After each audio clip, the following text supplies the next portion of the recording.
Okay, so what's going on between America and Venezuela? So in short, yesterday America conducted a military operation in Venezuela with the intention of capturing the Venezuelan president Nicolas Maduro. In the process of capturing Maduro, about 40 people were killed according to the New York Times, including some civilians. We don't know what the proportions are yet. Trump claimed that this was because that Venezuela is a major player in the American drug market, which is just simply not true. Literally not even in the top 5. But even though the operation was based on lies, I think there is a good argument to support it. The fact is that Nicolas Maduro is a socialist who has rigged elections twice to stay in power. First in 2018 and then later in 2024. Maduro was a major factor in bringing Venezuela's economy to a halt. The fact is that Venezuela has the single biggest national oil reserve in the world. But because they have very crude oil, in other words, very heavy oil that needs refining, and they don't have the refining technology, they have since the early 1900s been 100% dependent on America, because America has those refining facilities. And America is the only reason why Venezuela is literally anything today. Like before they discovered oil, Venezuela was a small agrarian farm society. It was only due to America it was ever somewhat industrialized. Many people blame the poor economic conditions in Venezuela on American sanctions. That is just, however, not true.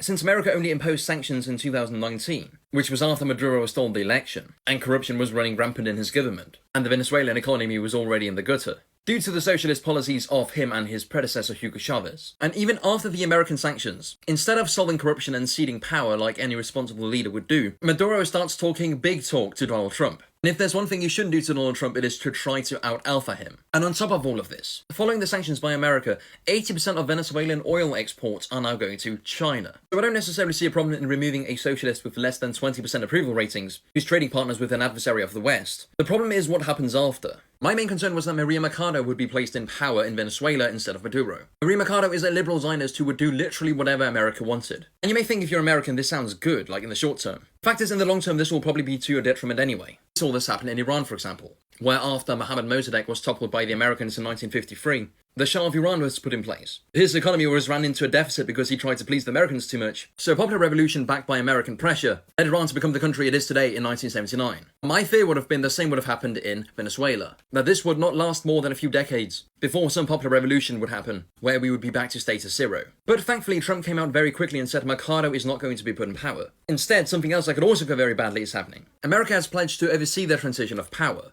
And at the time of recording this video, they haven't said much more. They haven't said whether or not it would be elections, whether or not they will cooperate with the Venezuelan vice president who's just put into power. What has sometimes happened in the past with America when they are overseeing their transition of power is that they get bogged down. And revolutionary groups will rise up and fight against the Americans, and the next thing you know, America has spent billions and billions, if not trillions of dollars there, and they've been there for 20 years fighting against these small groups. But Venezuela, to be fair, is different from the Middle East, which is where this has happened in the past. So I think we should be cautiously optimistic. I think there was a moral precedent for toppling Maduro, and I think there is a decent chance this may actually work out, depending on how it's handled.